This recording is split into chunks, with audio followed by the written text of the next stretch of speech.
रहीम अस्सलाम वालेकुम। अच्छा स्टूडेंट्स, आज हम डिस्कस करेंगे सेल वॉल। इससे पहले हमने डिस्कस किया था कि जो सेल होता है उसके दो मेन पार्ट होते हैं, living part, non living part. Non living part में हमारे पास था सेल वॉल। लिविंग पार्ट को कहते हैं प्रोटोप्लाज्म।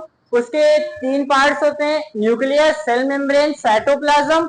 और साइटोप्लाज्म के अंदर ऑर्गेनेल थे, जैसे ऑर्गेनेल्स थे बहुत सारे, जैसे माइटोकॉन्ड्रिया, राइबोसोम वगैरह, वो सब उसमें आ रहा था। तो नॉन लिविंग पोर्शन जो होता है सेल का, वो होता है सेल वॉल। तो आज हमने इसको डिटेल में डिस्कस करना है। तो पहले इसकी डेफिनेशन देखते हैं। It is tough, non living and permeable structure found in some cell.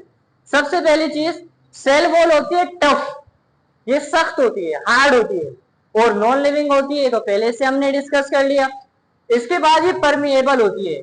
अच्छा, अब एक चीज नॉन लिविंग हो तो कोई चीज उससे पूछकर अंदर आएगी या उससे पूछकर बाहर जाएगी? नहीं, क्योंकि वो खुद क्या है, नॉन लिविंग है।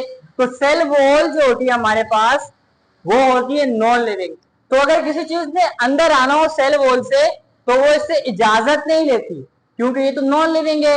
वो इस वजह से इसको हम क्या कहते हैं, परमेएबल। परमेएबल का मतलब हर चीज को इजाजत देती है, इजीली सेल वॉल के अंदर आ सकता है और सेल वॉल से बाहर जा सकता है। तो डेफिनेशन में तीन चीजें इंपॉर्टेंट है, ये टफ होती है, नॉन लिविंग होती है और परमेएबल होती है।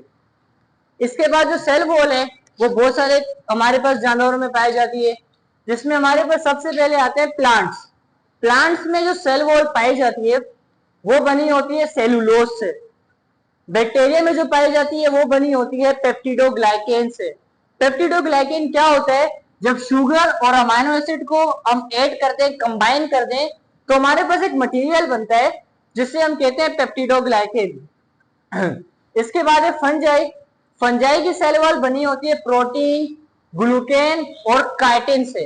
तो तीन मटेरियल जो होते हैं फंजाई की सेल वॉल में पाए जाते हैं। प्लांट्स में जो होती है वो सेलुलोज से मिलकर बनी होती है। बैक्टीरिया में होती है पेप्टिडोग्लाइकेन वाली, और फंजाई में तीन पार्टिकल से मिल, तीन मटेरियल से मिलकर बनी हुई होती है। इसके बाद देखते हैं हम स्ट्रक्चर। अच्छा, एक चीज बता दूं आपको, चैप्टर में जितने भी हमने ऑर्गेनेल पढ़ने, ऑर्गेनेल का हमने स्ट्रक्चर पढ़ना है और फंक्शन पढ़ना है, और सबसे पहले उसकी डेफिनेशन पढ़नी है। डेफिनेशन पढ़ ली, अब हम पढ़ेंगे इसका स्ट्रक्चर। स्ट्रक्चर हम देखते हैं तो जो सेल वॉल होती है उसकी तीन लेयर्स होती हैं। सेल वॉल की तीन लेयर्स होती हैं, एक होती है मिडल लेमिला, दूसरी होती है प्राइमरी वाल, तीसरी होती है सेकेंडरी वाल। सबसे पहले मिडल लेमिला को देखते हैं। Middle lamella outside the membrane, ये पाई जाती है मेम्ब्रेन के आउटसाइड पे। हमारे पास जितने भी जानदार हैं उनके सेल में बाउंड्री होती है जिसे हम कहते हैं सेल मेम्ब्रेन। ये अंदर है सेल मेम्ब्रेन, प्लांट्स के सेल के। इस सेल मेम्ब्रेन के सबसे बाहर जो मेम्ब्रेन है, जो वॉल है, उसको हम कहते हैं मिडल लेमिला। तो मिडल लेमिला कहाँ पाई जाती है, आउटसाइड, सबसे बाहर वाली वॉल को हम कहते हैं मिडल लेमिला। इसके अलावा इट इज थिन, ये पतली होती है। It is made up of pectin and cellulose, तो ये मिलकर बनी होती है पेक्टिन और सेलुलोज से। तो मिडल लेमिला सबसे बाहर होती है, थिन होती है, पतली होती है। इसके अलावा पेक्टिन और सेलुलोज से मिलकर ही बनी होती है। इसके बाद हमारे पास आती है प्राइमरी वॉल। प्राइमरी वॉल इसके अंदर पाई जाती है। सबसे बाहर वाली हमारे पास थी मिडल लेमिला, अब इसके अंदर वाली है उसको कहते हैं प्राइमरी वॉल। ये कहाँ पाई जाती है, it is found inside middle lamella. Middle lamella के इनसाइड जो पाई जाती है उसको हम कहते हैं प्राइमरी वॉल, और ये बनी होती है सेलुलोज से। दो पॉइंट इसके लिए इंपॉर्टेंट है। इसके बाद सबसे अंदर हमारे पास होती है सेकेंडरी वॉल। अच्छा देखो, बाहर से हमारे पास मिडल लेमिला, उसके अंदर आ गई प्राइमरी वॉल, अब सबसे नीचे हमारे पास आती है सेकेंडरी वॉल, और यहाँ पर हमारे पास है सेल मेम्ब्रेन। तो सेल मेम्ब्रेन के साथ साथ जो होती है वो होती है secondary wall. It is along with cell membrane, ये सेल मेम्ब्रेन के अलोंग होती है, इसके साथ होती है। इसके अलावा ये थिक होती है, जिस तरह से हमारे पास मिडल लेमिला थिन होती है, ये थिक होती है, मोटी होती है। और ये जिस मटेरियल से मिलकर बनी होती है उस मटेरियल को हम कहते हैं लिग्निन। तो ये हमारे पास स्ट्रक्चर है सेल वॉल का, middle lamella, primary wall and secondary wall. इसके अलावा एक इंपॉर्टेंट स्ट्रक्चर होता है सेल वॉल का जिसे हम कहते हैं प्लाज्मोडेस्मेटा।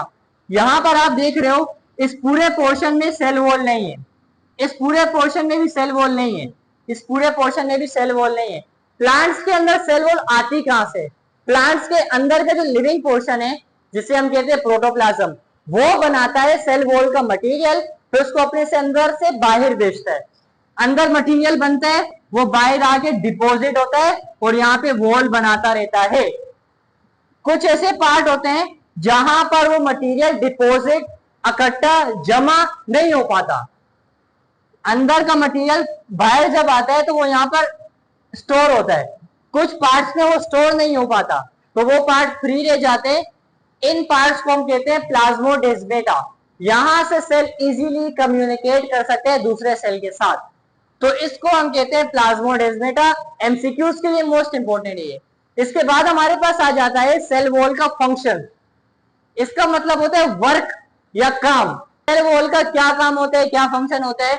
सबसे पहला काम, cell wall protect the cell. Cell wall cell की प्रोटेक्शन करते हैं। अब जिस तरह हमने डिस्कस किया, हार्ड होता है ये, तो ऊपर से जब चीज हार्ड होगी तो अंदर वाली चीज की वो हिफाजत कर रही होगी। तो हमारे पास जो सेल होता है वो थोड़ा वीक होता है, तो उसकी हिफाजत के लिए हमारे पास होती है सेल वॉल। तो पहला फंक्शन क्या है? Cell wall protect the cell wall, protect the cell. तो ये प्लांट सेल को प्रोटेक्शन प्रोवाइड करती है। इसके अलावा इट गिव्स स्पेसिफिक शेप। जिस तरह हमने बात की, ये हार्ड होती है, सख्त होती है, इसकी इस सख्ती की वजह से सेल की एक स्पेसिफिक शेप रहती है, तो ये प्रोवाइड करता है स्पेसिफिक शेप।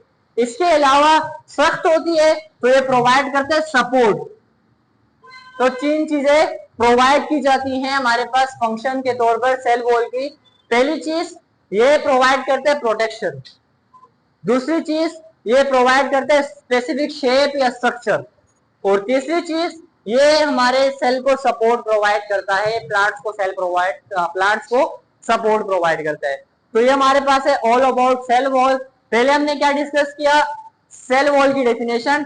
टफ होती है, नॉन लिविंग होती है, परमेबल होती है, प्लांट्स में सेलुलोज से बनी होती है, इसमें पेप्टिडोग्लाइकन, इसमें प्रोटीन, ग्लूकेन और काइटिन से मिलकर बनी होती है। स्ट्रक्चर में तीन वॉल है, middle lamella, primary wall, secondary wall. Middle lamella सबसे बाहर होती है, ये पतली होती है और पेक्टिन और सेलुलोज से मिलकर बनी हुई होती है। इसके बाद प्राइमरी वॉल जो होती है वो इसके इनसाइड होती है और ये सेलुलोज से मिलकर बनी होती है। इसके बाद सेकेंडरी वॉल सबसे अंदर होती है, मेम्ब्रेन के साथ होती है, थिक होती है और ये लिग्निन से मिलकर बनी होती है।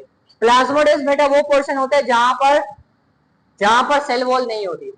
इसके अलावा फंक्शन में तीन हमारे पास, ये प्रोवाइड करता है हमारे सेल को प्रोटेक्शन, शेप एंड सपोर्ट।